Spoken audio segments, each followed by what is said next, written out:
नमस्कार विद्यार्थी मित्रांनो, काल आपण इन्स्क्राइब्ड अँगलवर काही महत्त्वाचे दोन फॉर्म्युलेस त्या इन्स्क्राइब्ड अँगलच्या संदर्भात किंवा त्याचा उपयोग करून दोन फॉर्म्युल्यांचा काल आपण विचार केला. आज आपल्याला प्रॅक्टिस सेट 3.4 मधली काही उदाहरणं बघायची आहेत.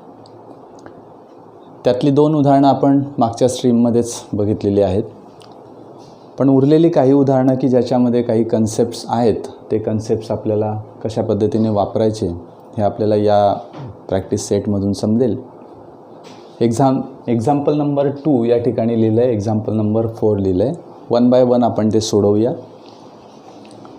या ठिकाणी सोडवत असताना मी आतापर्यंत जे शिकलेलो आहे, मला जे माहिती आहे त्याचे रिव्हिजन होणं किंवा ते मला माहीत करून घेणं हे तर महत्त्वाचं आहेच, पण ते ॲप्लिकेशन करणं, त्याचा उपयोग करणं हा जास्त महत्त्वाचा भाग आहे. आणि उदाहरणं सोडवणे याचा अर्थ काय, तर आपण शिकलेल्या बाबींचा उपयोग करतो आहे.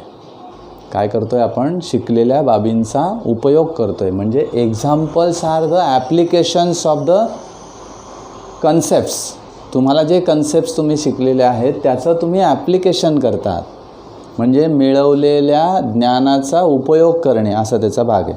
ठीक आहे, आपण त्याच्याकडे जाणार नाही, पण आपण आता हे लक्षात घ्या की मला इथं उपयोग करायचा. काय काय उपयोग करायचा आहे मला? तर in quadrilateral PQRS, this quadrilateral PQRS is a cyclic. We are given PQ is equal to QR. मी या ठिकाणी खुणा करून घेतो. PQ is equal to QR.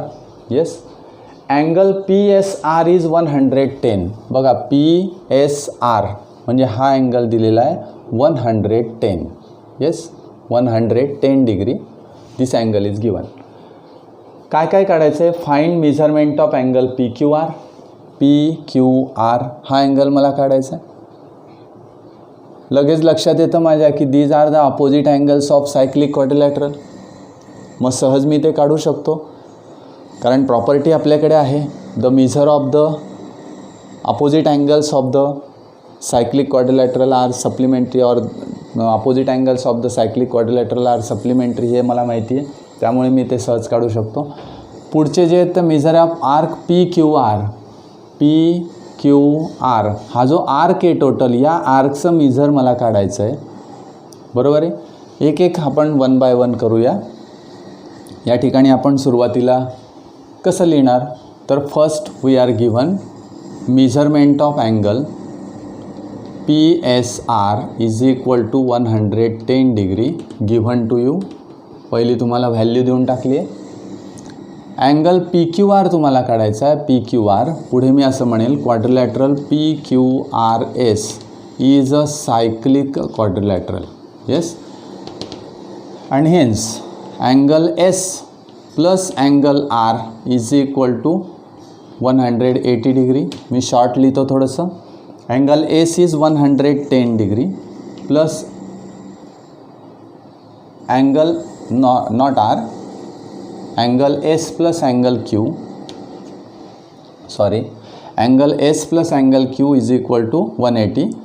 Angle Q मला काढायचा आहे. And hence angle Q is equal to 180 minus 110, that is 70 degree. This is measurement of angle Q. Measurement of angle Q म्हणजेच PQR. PQR is equal to 70 degree. हे पहिलं answer मी या ठिकाणी काढलं. आता सेकंड आन्सरकडे, सेकंड क्वेश्चनकडे आपण जाऊया. Measurement of arc PQR. PQR arc हा कोणत्या अँगलने इंटरसेप्ट केलेला आर्क आहे ते लक्षात घ्यायचं. PQR, this arc is intercepted by angle PSR. Yes. मग पुढे मला असं लिहिता येईल, measurement of angle PSR is equal to 1/2 measurement of arc PQR. Yes. म्हणजे measurement of this angle is equal to half of the intercepted arc. या ठिकाणी मी इन्स्क्राइब्ड अँगल थेरम वापरला. Inscribed angle theorem.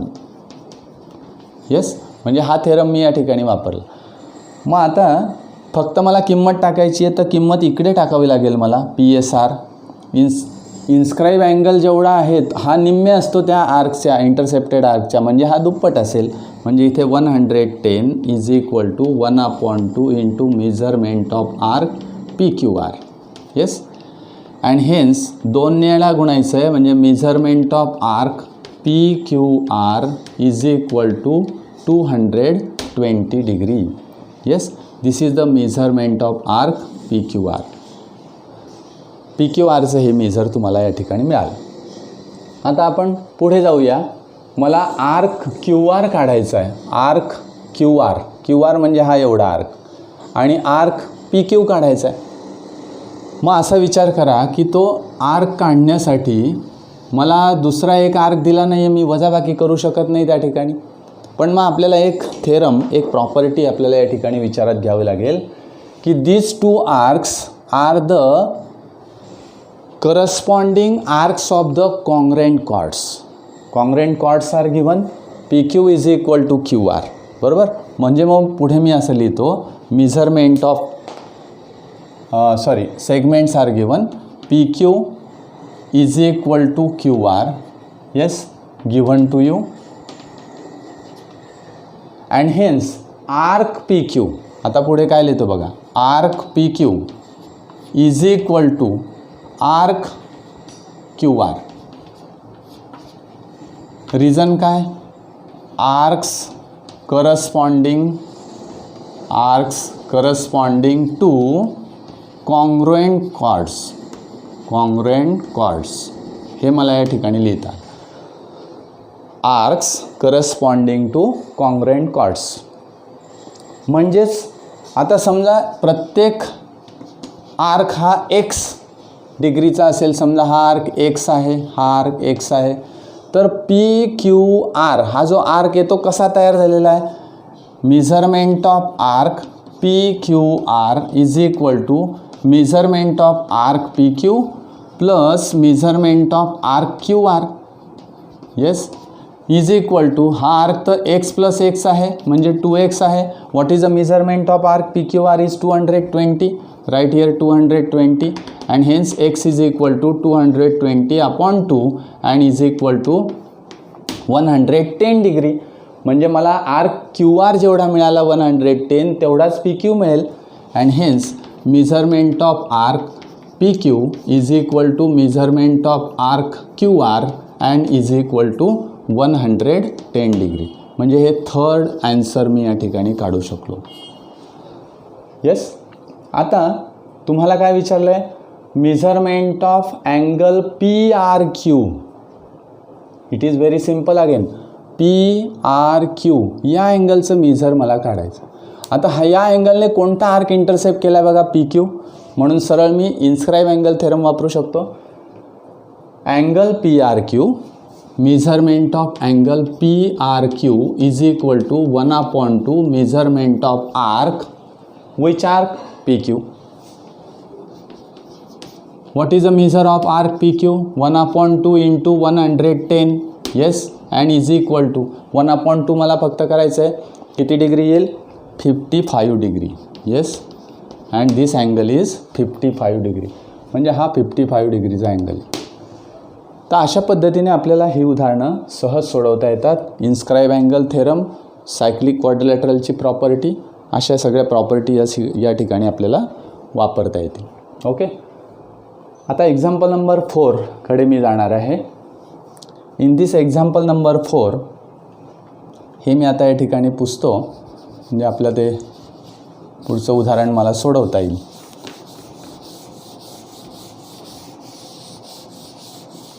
Example number 4 तुम्हाला दिलं आहे बघा. उदाहरण वाचूया आपण. RS is a diameter of the circle with centre O. This centre is O. Point T Lai in the exterior of the circle. Point T कुठे आहे, in the exterior of the circle. काय prove करायचं आहे बघा, angle RTS. तुम्हाला ते segment काढावे लागतील. RTS तुम्हाला काढावं लागेल. हा T पॉईंट आहे आणि हा R आहे, जोडायचा. येस. तर RTS हा तुमचा अँगल त्या ठिकाणी तयार होईल. This is the angle RTS. Yes, this point is T. हा जो अँगल आहे हा अँगल किती डिग्री आहे तर तो ॲक्यूट आहे. ॲक्यूट म्हणजे काय, लेस दॅन 90. हे मला प्रूव्ह करायचं आहे. We have to prove that this angle is acute angle. मग आता मला सांगा की RT this segment intersect the circle in point. आता हा एक पॉईंट आहे, त्या पॉईंटला मी P नाव देतो इथे बघा. येस, या पॉईंटला P नाव दिलं. आता मी काय करणार की P आणि S जोडून घेतो. P and S. P आणि S जर जोडून घेतला तर आपल्या लक्षात येईल बघा, RS is a diameter. Yes, and hence RPS this arc is a semicircle and the angle inscribed in the semicircle is always right angle. म्हणजे हा राईट अँगल असेल. येस, आता हा राईट अँगल आहे. एक ट्रायंगल दिसतोय आपल्याला बघा इथे TPS. हा जो ट्रायंगल दिसतोय TPS त्याचा हा एक्सटेरियर अँगल आहे. तो 90 डिग्रीचा जो आहे it is a exterior angle of this triangle TPS. त्याचा तो एक्सटेरियर अँगल आहे. And we know that exterior angle of the triangle is always greater than the remote interior angles. And hence this angle exterior angle is greater than angle T that is PTS. याच्यापेक्षा तो greater आहे म्हणजे याचा अर्थ हा लहान आहे.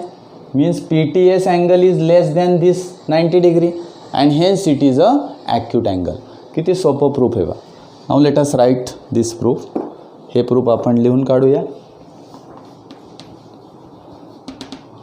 Draw segment RT and TS.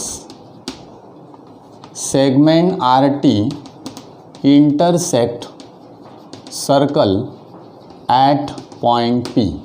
P पॉईंटमध्ये ते इंटरसेक्ट होते. Again draw segment PS. PS segment तुम्ही काढा. येस, नाव आता काय विचार करणार आपण, angle RPS is inscribed in semicircle. Now RS is diameter. हे मला दिलेलं आहे. RS is diameter given to you. And this angle RPS is inscribed in semicircle. असं लगेच लक्षात येईल आपल्याला की तो सेमीसर्कलमधला अँगल आहे. And hence measurement of angle RPS is equal to 90 degree.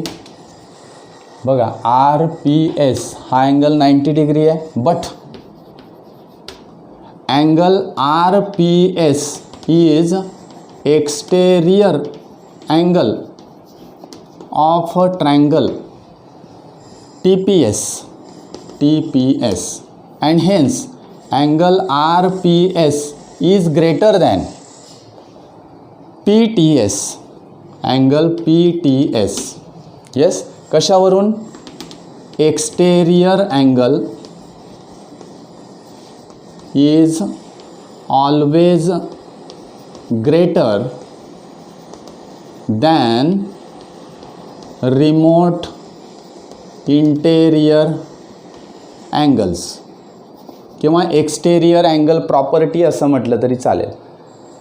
मग बघा PTS म्हणजे कुठला अँगल आहे, PTS म्हणजेच RTS and hence angle RPS is greater than angle RTS and hence angle RTS is less than RPS. आता RPS म्हणजे किती आहे तर 90 डिग्री. मी 90 डिग्री लिहिला. RTS is less than 90 degree. उलटं लिहिलं मी. And the angle which is less than 90 degree is a acute angle. म्हणून खाली आपल्याला लिहिता येईल RTS this angle is a acute angle. हे सहज आपल्याला त्या ठिकाणी प्रूव्ह करता येईल. म्हणजे एक्सटेरियर अँगलची प्रॉपर्टी मी या ठिकाणी वापरली. अन्यथा वेगळ्या मेथडने तुम्हाला जाता आलं असतं. हा अँगल 90 डिग्री आहे, तर हा अँगलसुद्धा 90 डिग्री आहे. उरलेले जे 2 अँगल्स आहेत त्या राईट अँगल ट्रायंगलचे ते ॲक्यूट अँगल्स असतात, because these are the remaining angles of the right angle triangles and remaining angles of the right angle triangles are also acute angles, means the less than 90 degree. असं तुम्हाला त्या ठिकाणी prove करता आलं असतं. आता पुढचं एक उदाहरण आपण बघूया, ते फार सोपं आहे अजून. Example number 5. ते तर फारच सोपं आहे. प्रूव्ह दॅट हे तुम्हालाच करायचं आहे. Any rectangle is a cyclic quadrilateral. किती सोपं आहे बघा. Any rectangle is a cyclic quadrilateral. आपल्याला सायक्लिक क्वाड्रिलॅटरलची प्रॉपर्टी माहिती आहे. समजा मी घेतलं की हा क्वाड्रिलॅटरल ABCD रेक्टँगल आहे, ABCD, आणि हा रेक्टँगल असल्यामुळे तो सायक्लिक क्वाड्रिलॅटरल आहे असं मला प्रूव्ह करायचं आहे. म्हणजेच काय, तर अपोजिट अँगल्स 180 होतात का बघा. येस, B and D 180 होतात. 90 + 90 180, 90 + 90 180 means opposite angles are supplementary, hence the quadrilateral is a cyclic. हा एक मुद्दा आहे, हा तुम्ही सरळ घरी लिहू शकतायत. हे उदाहरण तुम्हाला सहज सोडवता येईल. प्रूफ जसं आपण लिहितो तसं स्टेप बाय स्टेप ते प्रूफ लिहायचं. Quadrilateral ABCD is a rectangle, each angle is 90 degree तुम्ही दाखवा. A and C are the opposite angles, मग A आणि C त्यांची बेरीज करून दाखवा. असं एक एक भाग जो आपल्याला तो सहज त्या ठिकाणी तुम्हाला करता येईल. येस, एक्झाम्पल नंबर 7 तुमच्या पुस्तकात दिलेलं आहे. ते एक्झाम्पल नंबर 7 असं आपल्याला दिलं आहे बघा. 1 सर्कल इज गिवन हिअर. अशा प्रकारचं एक सर्कल दिलं आहे.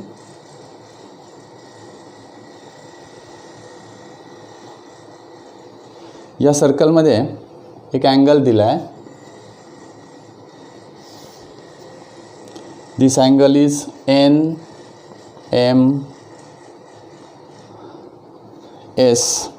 हा F पॉईंट आहे आणि हा E पॉईंट आहे. काय काय दिलं आहे बघा. Measurement of arc NS is equal to 125 degree. Measurement of arc EF is equal to 37 degree. Then find measurement of angle NMS. Simple example आहे हे बघा. NMS म्हणजे या अँगलचं मेजर मला काढायचं. काय काय दिलेलं आहे, तर आर्क NS कुठे आहे. This is arc NS arc is 125. Yes. EF arc, this arc is 37 degree. आपला फॉर्म्युला झालेला आहे की when the vertex of the angle is in the exterior of the circle. Yes, इथे मी असं म्हणतो आता, vertex of angle NMS is in exterior of circle. तो एक फॉर्म्युला आपल्याला दिलेला आहे. तो फॉर्म्युला तुमच्या लक्षात असेल. त्या फॉर्म्युल्यामध्ये आपल्याला काय करावं लागतं आहे, तर डिफरन्स घ्यावा लागतं. बरोबर आहे. Half of the difference of the 2 arcs intercepted by the angle. त्या अँगलने इंटरसेप्ट केलेल्या 2 आर्क्समधला डिफरन्स मला घ्यावा लागतो. हे मी फक्त आयडिया देणार आहे, तुम्ही ते उदाहरण घरी सहज सोडवू शकतात. या ठिकाणी कसं लिहिणार मी, measurement of angle NMS is equal to 1/2 measurement of arc NS minus measurement of arc EF. Yes, हा आपला फॉर्म्युला झाला. या फॉर्म्युल्यानुसार सहज सोडवता येतं आहे. 1/2 in bracket what is NS is 125 minus 37. Yes, यांची वजाबाकी करणार तुम्ही.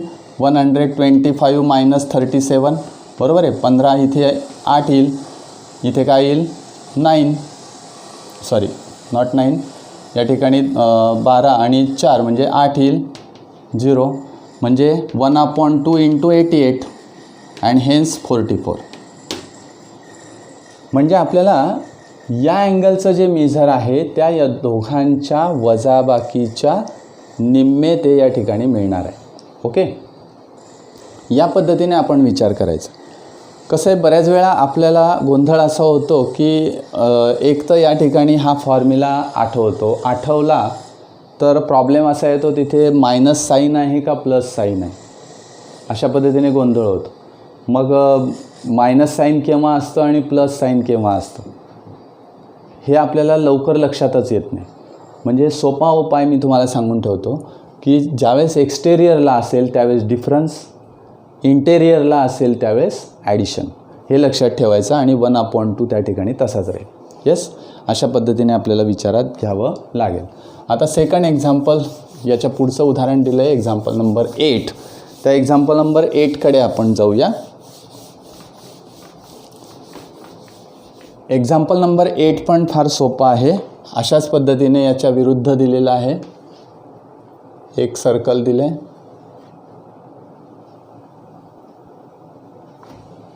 आता या सर्कलमध्ये 2 कॉर्ड्स दिलेले आहेत. This is the AC cord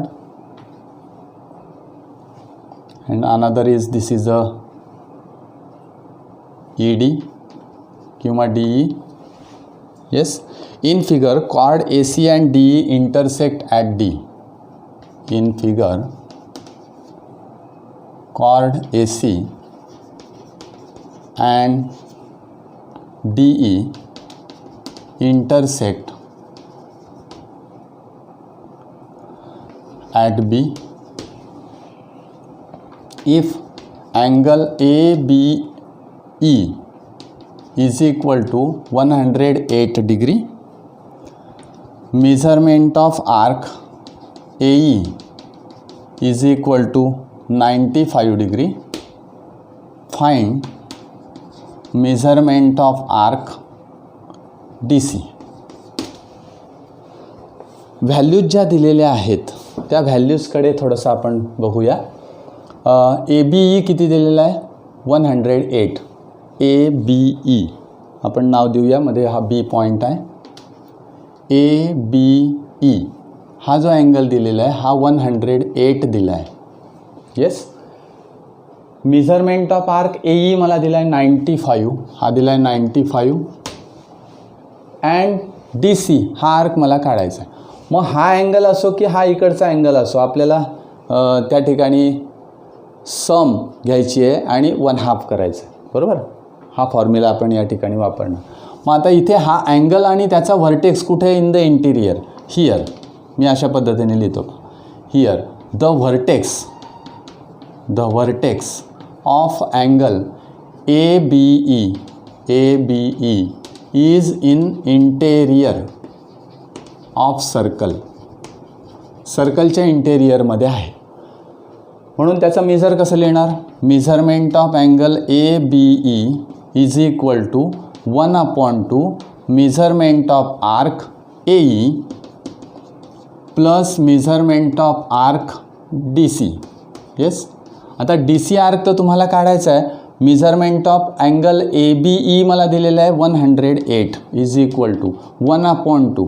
या ठिकाणी AE, what is AE? 95 and plus measurement of arc DC.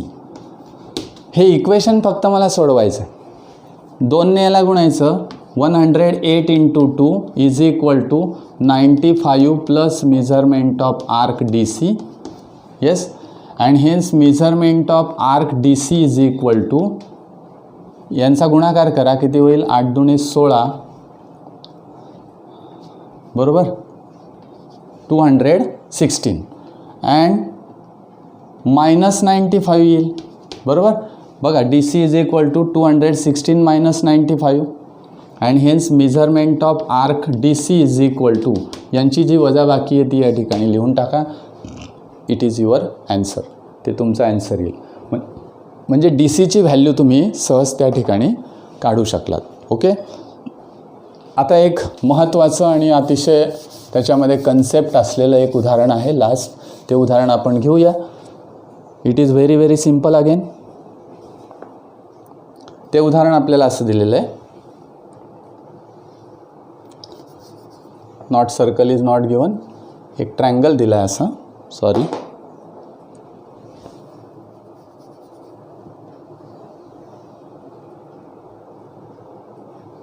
या ट्रायंगलमध्ये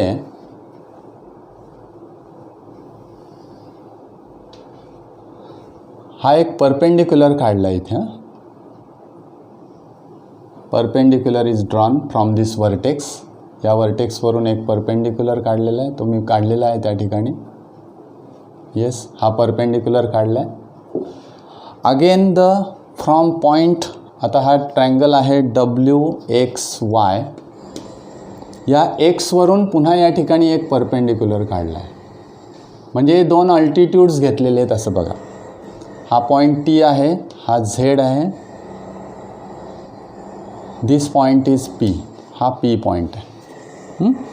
काय विचारलं आहे बघा, ऑल्टिट्यूड YZ and XT, ऑल्टिट्यूड्स YZ and XT of a triangle WXY intersect at P. हे बघा, हे दोन अल्टिट्यूड आहेत, ते P पॉईंटमध्ये इंटरसेक्ट होत आहेत. प्रूव्ह दॅट मला प्रूव्ह करायचं आहे. First, quadrilateral WZPT is cyclic. And second, points X, Z, T, Y are concyclic. बघा, हे मला प्रूव्ह करायचं. म्हणजे या ठिकाणी ते जे पॉईंट्स तुम्हाला दिलेले आहेत त्याचा एक एक विचार आपण करूया, की हे अल्टिट्यूड्स दिलेले आहेत. अल्टिट्यूड्स याचा अर्थ they are perpendicular, means the makes the angle 90 degree, हे आपल्याला माहिती आहे. WZPT, WZP अँड T, बघा, WZPT हे जे चार पॉईंट्स आहेत, म्हणजे किंवा हे जे हा जो क्वाड्रिलॅटरल आहे, हा क्वाड्रिलॅटरल कुठला आहे, सायक्लिक आहे, असं मला प्रूव्ह करायचं. मग सायक्लिक क्वाड्रिलॅटरल केव्हा होईल?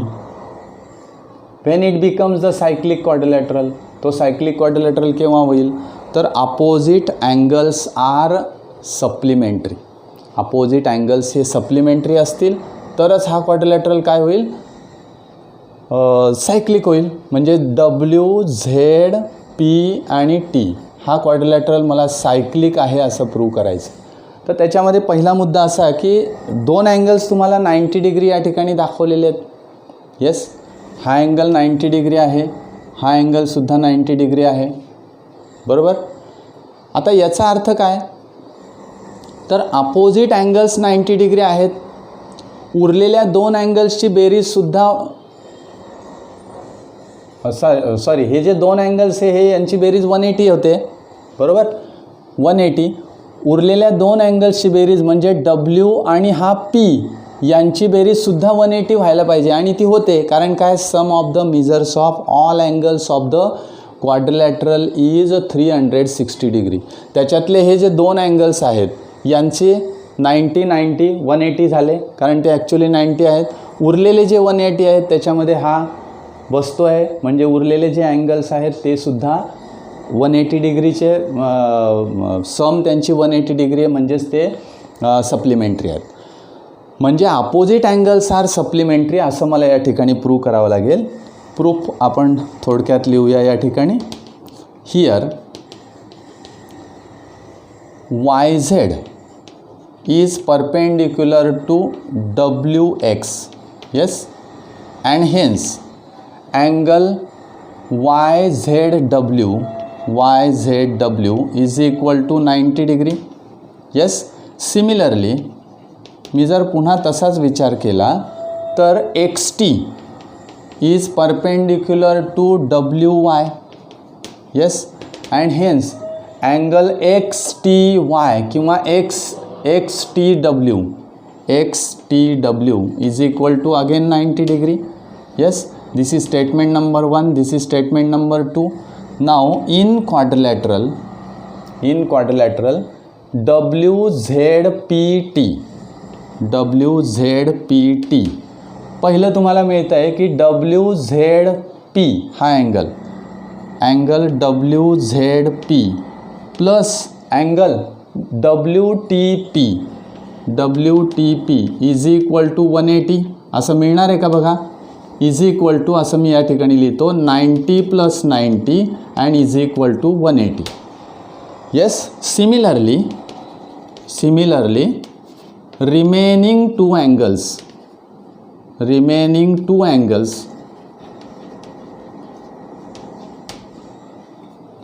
सिमिलरली सम ऑफ असं म्हणूया. Similarly sum of remaining two angles are also supplementary.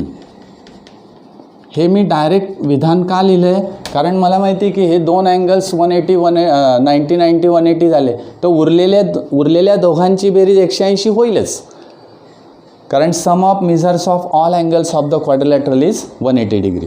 याच्यावरून मी डायरेक्ट या ठिकाणी लिहिलं. अँड हेन्स मग पुढचा मुद्दा असा आहे की WZPT and hence quadrilateral WZPT is a cyclic. हा सायक्लिक क्वाड्रिलॅटरल आहे असं मला सहज त्या ठिकाणी म्हणता येईल. आता पुढचा मुद्दा त्यांनी दिलेला आहे की points XZTY are concyclic points. आता कॉनसायक्लिकचा अर्थ असा की all these points are lie on a circle, म्हणजेच तो सुद्धा सायक्लिक क्वाड्रिलॅटरल आहे असं मला प्रूव्ह करायचं आहे. कोणकोणते पॉईंट्स आहेत नीट लक्ष द्या, हा मुद्दा जास्त महत्त्वाचा आहे. XZTY. एक्स म्हणजे हा पॉईंट, येस, झेड हा झेड, हा T and Y. Yes, they are concyclic. आता हे थोडंसं असा विचार करा की XY ही जी सेगमेंट आहे, बरोबर आहे, ती एका सर्कलचं कॉर्ड आहे असं विचार करा.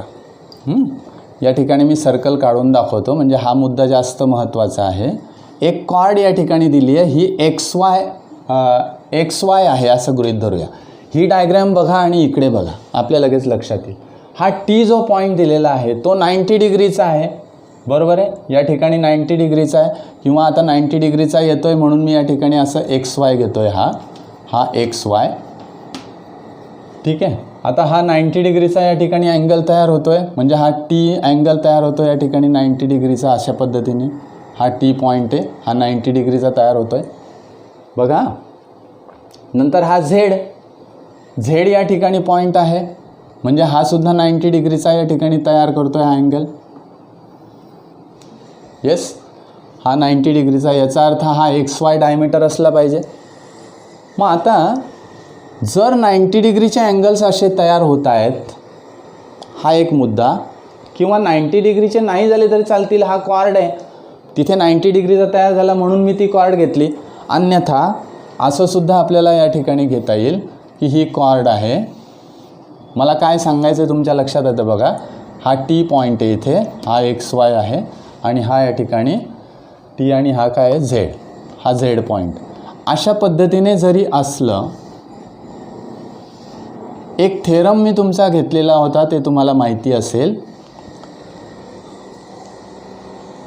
की suppose 4 points are given to you and if we draw a line passing through any 2 points, then the angle subtended by the chord is congruent. म्हणजे या कॉर्डने तयार केलेले हे अँगल्स जर कॉन्ग्रेंट असतील तर ऑल दीज 4 पॉईंट्स आर कॉनसायक्लिक. मग तसंच या ठिकाणी दिसतं आहे बघा, हे अँगल्स कॉन्ग्रेंट आहेत का? हा अँगल याच्याशी कॉन्ग्रेंट आहे, बरोबर. म्हणजे XYने सबटेंड केलेले हे 2 अँगल्स आहेत. Means these 2 points are lie on the same side of the line XY. Line XYच्या एकाच बाजूला असणारे दोन बिंदू जर कॉन्ग्रेंट अँगल्स तयार करत असतील तर then these 4 points are lie on a circle. Yes, म्हणजे अशा पद्धतीने आपल्याला हे प्रूफ मिळेल. मग पुढचा मुद्दा लिहिताना कसं लिहायचं आहे तर आपल्याला थेरॉटिकली ते लिहावं लागेल. म्हणजे angle XZY angle XZY is equal to 90 degree and angle XTY angle XTY is also 90 degree and hence points Z and T lie on one side of segment XY and hence points इथे लिहूया आपण hence points XZTW